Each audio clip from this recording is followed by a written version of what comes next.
pleasure to be here today. Absolutely delighted to be here today. I'm just listening to the presentation this morning. It's just so great to be in a place and environment where ministers of education get it. They get it. They absolutely get it. So I'd like to applaud Debbie and Brian sincerely. And I remember when I had I think the first time we met Brian was in the UK, and he goes, I want to talk to you about what we're trying to do in our country. We want to talk about what we're focusing now on agriculture, coding, and the arts. And when he said that, I thought, remarkable. Because this is a country, this is an area whereby they are really focusing on what are the key things our children need to success in their environment, to succeed in their environment, and this is it. So it's a pleasure and an honour to be here. So this is me a year ago. I was absolutely delighted, traumatised, to be one of the top 10 2018. And I'll tell you a little bit about the story, because it still blows me away and it still feels very uncomfortable. But just so that you're aware, I do not think there is ever such a thing as the world's best teacher, but there is such a thing as the world's best profession. And I think this is what teaching is. And I've been really fortunate enough, because this year I have met some extraordinary people, but I think more importantly, I've had the opportunity for my students who are now very successful, or who are either continuing further education, or who are employed and are running businesses, bankers, doctors, whatever, who are coming back and saying to me, Miss, I'm so proud of you. Can you remember when you did this? And can you remember when you told me? Or can you remember when you called my parents? Can you remember when you did this? When you did that, that changed my life. And that's why I'm here. And I just want to say thank you. Now, the thing that I'd like for you, if you can happily sit back and relax and just switch off. But there's one thing I need to tell every single teacher in this room. And that's that you are changing lives. You may not hear that because until you're 60 and retired. I've heard that now, but I just need to share that you are changing lives, because I'm not surprised if one person in this room has not been affected by a teacher in their life. And can I say that? Who is it who's had a teacher that has inspired them and has said, right, you are the one, and this is what you need to do? Hands up. And that's probably, say, 90, if not 100% of the room. You are having that effect too. And it's extremely hard. And I understand your challenges, I understand your problems, but what Brian said was absolutely vital. Let's stay optimistic. Let's have those high expectations of our children. Because it's, in my opinion, it's not their fault of where they live, their situations. It's not their fault, but it is our fault to make sure that they can have every opportunity to succeed. And that's a huge responsibility to be placing on us. But hey, we are teachers, we change lives. That's what we do, and we will do that as well. This is my world. This is my environment. I teach in an area of London called Brent. It's an area of London which has approximately 190 different languages being spoken. And it's a very diverse community. It's beautifully diverse. We have so many nationalities who attend our schools, and they come at different stages. So we have lots of migration as well. So we have students who are threshold English learners, and students who obviously have been born second generation like myself. They are happy when they're at school, because it's a very safe environment, and we need to make that the priority. On their way to school, though, it's not that great. So I'm sure many of you are familiar with gang cultures, grooming that could happen. This is their lives. Many of our children live in extreme poverty, and it sounds really strange because we are in London. Very strange, but this is our reality, and this is their reality. So, for example, we have families who share houses. So you will have a large house whereby a landlord will let it out to 12 families, and they will have one family in a room. So children will be growing up sharing the same room, living in the same conditions as their mum, their dad, possibly their grandparents. So you have 6 people in a room. And there'll be one bathroom in that whole house, and there'll be one kitchen. And there'll be a rotation on when the bathroom is going to be used and when the kitchen is going to be used. And this is their norm. We have some students who are carers, who they will leave school bang on time, and they will rush to the local primary school, pick up their siblings, take them home, cook the family meal for the family, cook the family meal for, give the medication to the grandparents. This is, and they're 11 to 18-year-old. We have some students who do their homework in the bathroom because that's the only place where they can study, because it's the quietest place to study in the house. So just to give you a bit of a context. But our children are extremely happy. And the reason why they are happy is because we really care about the pastoral provision that we offer for our students. It's not just about exams. We are not an exam conveyor belt. We believe in everything. We believe in growing and nurturing the child as a holistic human being. And as you can see, I feel that by encouraging and supporting and fighting, and trust me, I do fight for the arts in education, is something which has really, really helped to give confidence, strength, and identity to many of our children. So, many of us, as I said to you before, we inspire, we cause an effect, we grow our children, they remember us, we plant that seed in their lives. But there's not one teacher in this room who has not been affected by that child, who has not had their lives changed by that child. And I'm going to take you through a journey of the students who have affected me, who are the ones who have literally given me that reincarnation every single day to say, this is why I do what I do.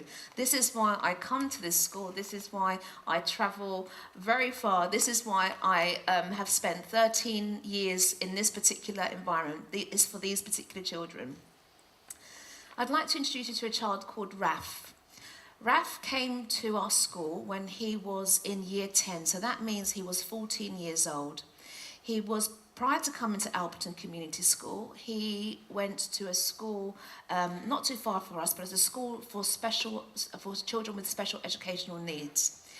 He possibly had every label you can think of. So he had dyspraxia, dyslexia, ADHD, he had cognitive delay, and he was mute. So he would not communicate. The expectation, if I can put it, for Raf was that there was no way by the age of 16 he would gain any GCSEs. But his parents were really happy that he came to our school simply because they wanted him to go into a mainstream school. So Raf came in one day, and he was absolutely terrified and very nervous, eyes looking down. You can imagine body language quite closed off. During his first lesson, I didn't know what to expect. I'm going to be very honest with you. I didn't know. I had no data, no previous data. What was his achievement before then? Nothing was passed on to us. So the first exercise was a very simple drawing exercise, which I think he struggled with quite significantly, as did the rest of the class. I then asked the class, as normal, for homework. Right, I'd like you to draw for me one object that inspires you. And I thought I was going to have, 3,000 pictures of a PlayStation or mobile phones or footballs or cricket bats, which is the norm for the students in my school. So the next week that came in, I went around the classroom and I was looking at all of the students' work. I went around and I collected in the homework. And when I went to Raf and asked him, Raf, do you have your homework? He didn't look at me. He kept on working on his work, which I thought was a no. And I thought, right, I'm leaving. He's just come to the school. I'm just going to leave it there. Raf then, at the end of the lesson, when all the other students left the classroom, he quickly came up. And as I was talking to another student, I saw him from the corner of my eye dropping a piece of paper on my table and then rush off. And I quickly looked around, and what I saw blew me away, and I screamed. And then Raph froze by the door. I do scream quite a lot, but I think the words was, "Oh my God!" And then he just froze. And the reason why I screamed was because what I saw just blew me away. It was the most incredible drawing on the most tattiest piece of paper you can imagine. That doesn't matter. It was the most incredible drawing of a guitar. And this guitar had a beautiful tonal gradient. The shape was amazing, it was very realistic. And what got me was how long he must have spent on that. And it was perfect. There was, very little ways it could have improved. And I turned to Raph, I goes, "Raph, did you do this?" And again, no eye contact. He shook his head. And then I was like, "This is amazing. This is fantastic." So regardless of anything else, the poor child that was next to me, by that time, he's like, "Oh, this is miss." He left the room. But what I then did was I gave Raph a very old sketchbook, a second-hand sketchbook, actually. So what I do, we also recycle quite a lot in the art departments in the UK, which I'm sure you do here. And I gave him a packet of oil-coloured pastels. And I said, "Look, take this, and this is what the homework is. Can you do that?" Just a nod. Off he went. I had the pleasure of teaching Raph for 2 years, and during those 2 years, we managed to get him a grade D for his GCSEs. And that is the only GCSE he had. But he was 3 points away from a C. And in my school, you can only do A-levels if you get C's and above. So I had to have that conversation with the head teacher. I said, "Mr. McKenna, he's got to do it. He's got to, this is it. This is amazing. He's transformed. Look at his sketchbook." And Miss McKenna was like, "Is this Raph?" I go, "This is Raph. This is Raph. This is him. He's amazing." And I go, "And he wants to be a games designer, and he can do that. And don't worry, we've got this. The art department, we've got this. We can really help him, and we'll just have one A-level, and then nothing else. We'll support him. And trust me. Miss McKenna, as awesome as he is like, "Okay, just keep away from me, woman, stay away." He thankfully, Raph sat his A-levels, and this is his A-level piece of work, as you can imagine. It's inspired by Cubism and Egon Schiele. It's a project on identity that he did then, and he got a grade A in A-levels. Yeah. And the beauty about this is that he then stayed and he took on photography, and so he got a photography grade, so he's got an A in photography as well. And he's now taken a year out just to prepare himself for the next stage in his career, which could be university or it could be the world of work. But the beautiful thing about Raph is now his confidence shines. He took part in the school production. He does not shut up. As far as I'm concerned, art cured him. No, he's just really, he's just somebody who feels that he belongs. And considering that in my school we've got 1,400 children, students like him could have originally been a ghost. But he's now someone who's very confident, and the world is his. So that's our lovely Raph. Now, there's some other students who have, again, you think, wow, these young people, the things they go through. This is a student of ours, and she was one of our ghosts, and I call them ghosts, and not in a horrible way, but you have those children who are incredible. They put their hands up, they do all the homework, they nod. If you speak to them, sometimes they are very embarrassed and very shy because they just don't want to make a mistake. This young lady here, this was her GCSE final piece, and as you can see, it's images of herself in a very distressed, very sad, very torn way. And I wasn't prepared for this for her exam because her work was leading up to something completely different. So after her examination, I grabbed her back and I was like, "My God, what is this? How can, because we've got to now go back and try and link this to your previous sketchbook so that we've got a good story to the examiner. But where has this come from? What's going on?" And then we found out She goes, Miss, can I tell you something? And I was like, oh, absolutely. She goes, Miss, I don't want to go home today because I know that my parents are going to be forcing me to marry. They've already booked my flight to India. And as a result of that, you can see her trembling, and there was lots of, as we know the signs of safeguarding, don't we, everyone? Pulling down the sleeves like that. And I said, do you mind if I just have a look at your arms? And then you just see the self-harm, you just see some cutting there. So what we managed to do for this young lady was just put strategies into place, interventions into place. We spoke to the family. They understood her concern because all she wanted to do was become a nurse. She's now a doctor, and she will be a doctor. She's in her 4th year. She will be a doctor. She's in Imperial College, and I think the fact that her voice came through, her artwork, her call for help came through from this. And so again, why is art so important? Art is so important because sometimes it's the way our children communicate with us.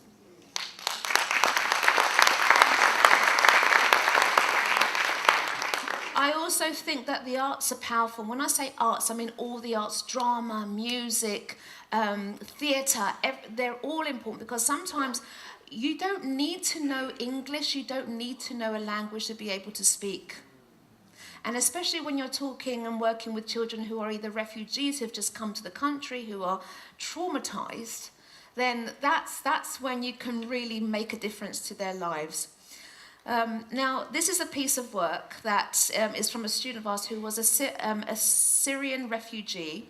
She came to our school literally the last year of her GCSEs, but she managed to sit her exam.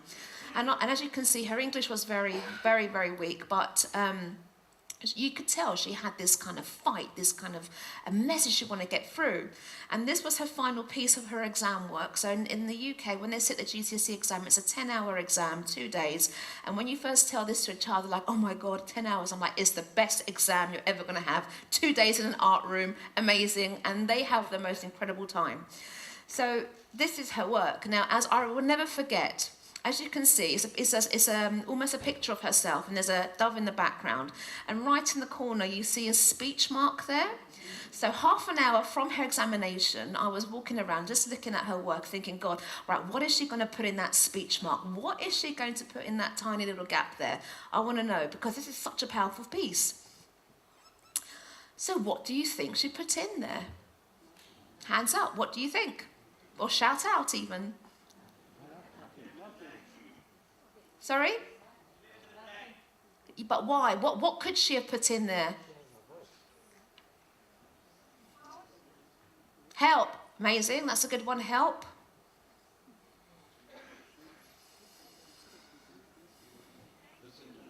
Listen to me. Oh, that's a very powerful one. Right.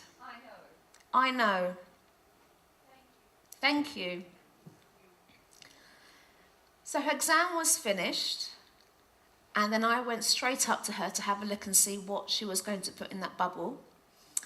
And then I screamed, as I do, God, I was like, oh my God, you've missed a brilliant opportunity. What happened? What were you going to say to us? And then she goes, Miss, I was blank because who's going to listen?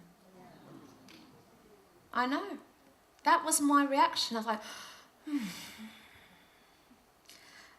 which again is why teachers are so extraordinary. You are incredible people because you are their voices. You are able to bring their issues right to the table.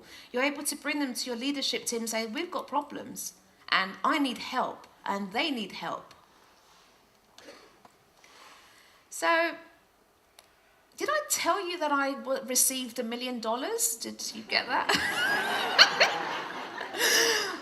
You know, as you do. So I will tell you a story. There's no ministers of education in the UK in this country, so I'm feeling pretty relaxed. But I won the Global Teacher Prize. Still not sure why on earth, how, why. But I had the privilege of leaving Dubai and going straight to Parliament. Met the Prime Minister, who's lovely. Met the Labour leader as well, who was wonderful. And at one point, it was hilarious because during I've got to share this with you, it's brilliant. During Prime Minister's question in Parliament, you had the Prime Minister saying, "I'm delighted that Andria Zafirakou is the UK's Global Teacher winner, and I've got a pleasure of meeting her this afternoon." And then Barry Gardner on this side was, "Well, I met her last week." And so it was brilliant. It was having a standoff in Parliament over me. I mean, you don't really get that anyway. So from then on, not these days anyway, we've got lots of problems in Parliament. Anyway, from then I went straight to Downing Street, and it was wonderful. I had a fantastic tour of Downing Street. And just remember, this is like little old me. This is Andria, who goes from 38 Queensbury Road in Kingsbury, London. She drives to school, which is Artisan Community School, and back, and home, and back. And that's been my journey, my own little fishbowl. To be thrown into Downing Street, well, that's just quite extraordinary. Do I curtsy? Am I allowed to touch? Am I allowed to? Is that Winston Churchill's chair? Oh, I better not sit there. So, it's quite extraordinary just being in that huge environment, that brand new environment.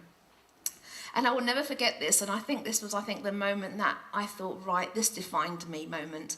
There was a roundtable conversation, and the roundtable conversation was with the Minister of Schools there, and alongside me sat the head of the Varkey Foundation, Sunny Varkey, the son, Jay Varkey, myself, Vikas Potter, who Brian showed earlier, so he's the chairman of the board.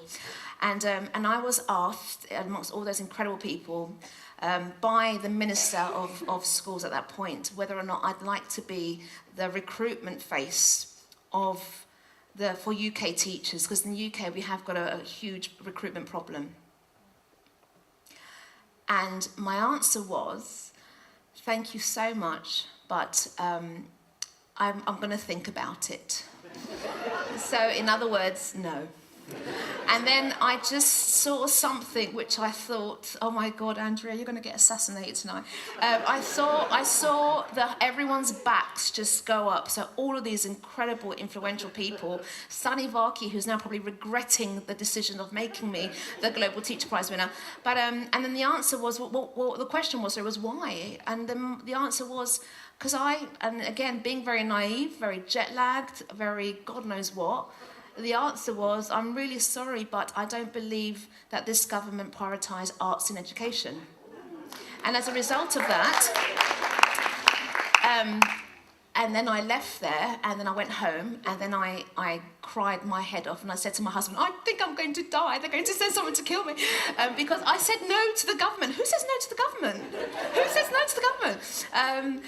But then I felt it was the right thing to do, because in the UK we do have a huge problem with the arts and education. Unfortunately, our government are very much STEM-driven, and only the very elite schools, or the schools that do have the financial backing, can offer a broad and wonderful curriculum. However, many of our students,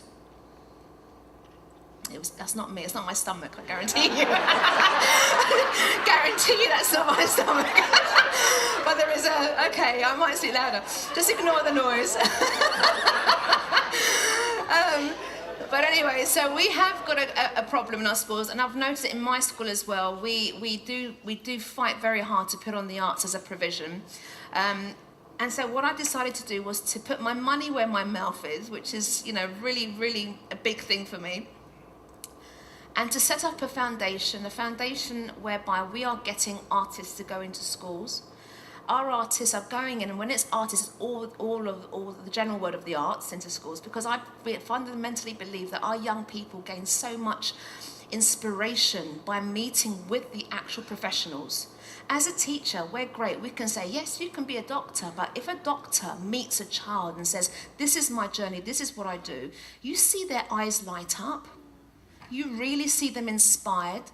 So by getting the professionals, the industry into the classroom, working with the students, I find that has got such a transformational effect, but also raises the profile of the subjects as well. So this is Artists in Residence, and it's a very, very new foundation, but oh my God, is it having an impact? Yes, because look at these comments here. And I received an email recently from my colleague George, who just said, Andrew, I'm going to share this with you. A head teacher sent us an email to say, just to let you know, guys, that one of our parents has said to me that my child or their child is happier because of the program that they've been on through your foundation, and thank you very much. Now, if that is not impact, if that's not changing a young person's life, then I'm not sure what is. And I think we've heard Brian talk about bringing fun and joy and creativity back into the classrooms, and I'm hoping that I'm helping schools do that by having my this particular program. And is it going to make a difference? Absolutely, I've got no doubt about that. And the thing about the arts world, once the arts world in the UK, once they knew that I'd won, they just went bonkers. They were just like, oh my God, we've got the best teacher in the world is an art teacher, and this is our moment. So I've been very fortunate to have lots of support from the artists and the arts world as well. And here are some of our incredible people, and we've got Royal Academians there as well. So people who have been honoured by the Royal Academy, some absolutely incredible theatre directors, Michael Attenborough from the Attenborough family. He's just literally like, what can I say to you? He's my best friend, my mentor, and he goes into schools and inspires people with Shakespeare. I'm very blessed to have this opportunity to have that. And there he is. It's just awesome, And the best thing about this as well is that I'm now having teachers saying to me, Andrea, can we get him back? Because we want to have some professional development. We want to know how to teach this better. So if I'm helping the teachers as well as helping the students, then I think it's such an achievement. I'm so proud and so pleased that I can do this for our world. Now, I don't need to tell you, you incredible people, how challenging things are in the classrooms. This is a magazine, so I've been gallivanting, I use that word, around the world, teaching 2 days a week, and the other 3 days is really going around doing conferences and running the organisation. And being a wife and a mother, but anyway, we'll put it aside. But I came across this incredible article in New York, and it was a picture of a magazine of a teacher who has an MA, and in order to survive, to pay her rent, not only does she teach, but she provides blood, she gives blood, or just to raise an income for herself. And I thought that was quite extreme. So then when I was in New York, I managed to visit a school in the Bronx, which is extraordinary, through the Vaki Foundation, the teacher network that we now have. And I went to one of the teachers and I said to them, have you read this article? Is this for real? Are you telling me that teachers in your country have more than one job? And she goes to me, come follow me. We went into the staff room. They opened up their lockers. And in her locker, she pulled out a uniform, and she goes to me, Andrea, what's this? I go, God, it's a uniform. What is it? Are you a waitress? She goes to me, no, I'm a valet. So when I finished teaching at 4 o'clock, I rush to the local hotel, and I'm a valet, and then I get home, and then I carry on doing my marking. Now, this is the States, but I'm sure this happens in many of our countries. So just to show that, we're not in it, or we never were in it for the money, but what we do achieve through our profession is that sense of satisfaction. And I know this is not ideal circumstances, but we are still the most dedicated people in the world because we make sure that regardless, we believe in teaching. We believe in the future. And believe it or not, guys, this is a reality. This takes place in most of our schools. And that's why I think that teachers, you guys are phenomenal people. Now, this is a photograph of last year, just before we won. All of the Vaki teachers from all over the world went to Dubai, and then we had this incredible tour in one of the deserts there. And many people say, this is a really great picture. Why do you have it? And the reason why I have that is because I am so blessed to be able to work and network with many teachers around the world now. And the power of conversation, which is what you're doing today, the power of teachers learning from teachers is life-changing. We can't really wait for people to tell us what to do. We're not very good at that. We know what needs to be done. And so we actively do that. We are problem solvers. We go and we solve the problems. We know that if we think that something in our classroom is needed, if we need to open our world out to a more global dimension, we will actively go and seek that. And I think that's what's really important about teachers. However, the other thing I really want to stress about us and what we should be doing is the fact that just because we have got our degrees and our PhDs, it doesn't mean that our learning stops there. We learn so much more from our children in the classroom, from our teachers, but also the fact that we can't ever stop learning. And I think this is why today is extraordinary, the last 2 days, because you're in an environment where you are actively gaining and asking those questions. The energy in this room is phenomenal. And what Brian said again is now we need to take that and do something with that. It cannot stop here. And that's what's so incredible about the teachers and our particular profession. So I have this as a reminder that actually it's you that inspire me. And I'm delighted to be a role model, an advocate on your behalf. And believe it or not, the people who I learn from and the people that I have the most pleasure in working with are the beginner teachers in my school. Because I lead on professional development, and the teachers who inspire me the most are the young teachers. Because they remind me of how I was, young, energetic, wanting to go into the classroom, changing the world. And if there's one word of advice I'd like to give to your teachers, I think that you're there in the row, you're the guys I met yesterday, hello, is just don't be hard on yourselves.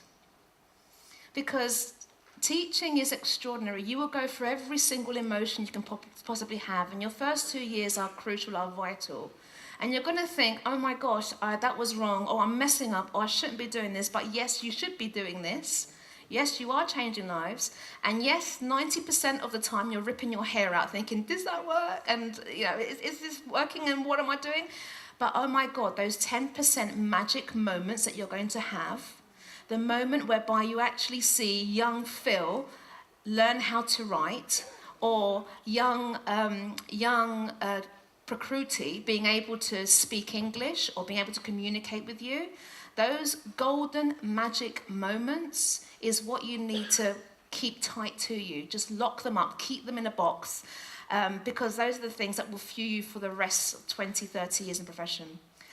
So that's my one message to our teachers. And the other thing I want to say to our teachers is don't be frightened to show how much you love your subject.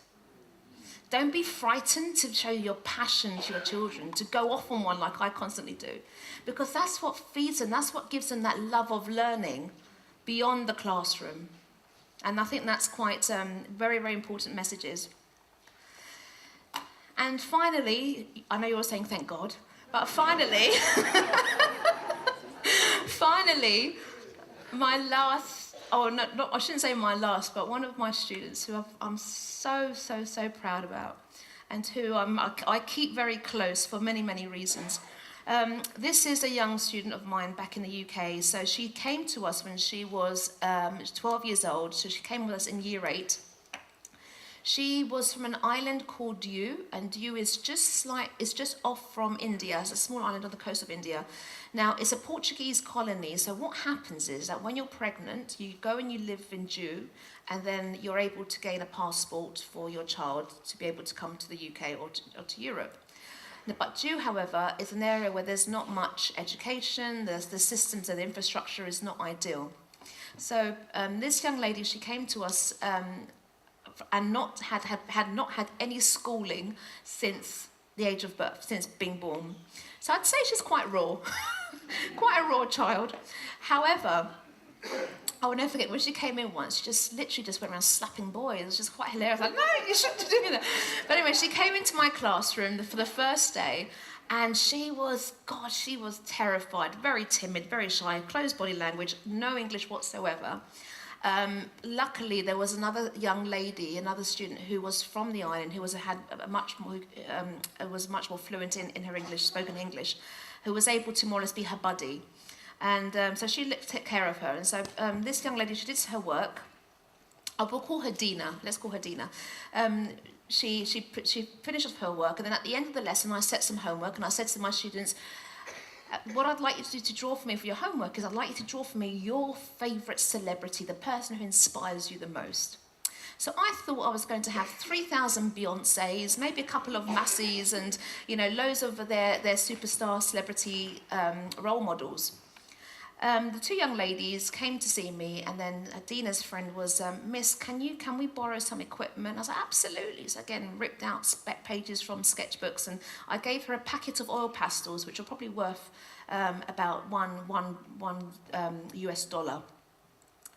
And then off they went. And this work was due in for the following lesson, so in a week's time. The next day, I had a knock on my door, and then Dina came in by herself, very shy, and then she gave me this. She's 12 years old, and I knew it was her work because of the paper that you can see. Can you see the crease in the middle? That's where I ripped the page out of the book. And then I looked at her and I said, did you do this? Is this yours? And then she looked at me and she didn't understand what I was saying. But then I saw her nails, and on her nails I could see some of the remains of the oil pastels. And then I had tears in my eyes. And I'm actually getting goosebumps talking to you about this now, because I was like, oh my God, this is amazing. This is amazing. You did this. And she's like, And that was it. So I quickly got her some more sketchbooks, filled up a little bag with pencils, whatever, and I said, you take this home and you do more work, more drawing. And then off she went. So this piece of work then was, I rushed downstairs, barged in to open the office of my head teacher, as I would do. And I go, who cares who was there? I was like, look at this child. And he saw my craziness, my crazy state, and he's like, oh my gosh, she's off on one again. And I was trembling, go, this is amazing. We know she's just come from you. And off I went to the head of art. And obviously then it's just been incredible, celebrating this child's work, celebrating who she is. Now Dina now, she's still with us. She's in her final year at Artisan Community School. She got the top grade possible for her art GCSE. Only 4% of UK students got a grade 9, and she was one of them. Not only that, she actually got the top grades in every single subject. So grade 9s, which is the highest you can go in the UK. For her A-levels, she's studying, get this, it's phenomenal, maths, further maths, economics, and art.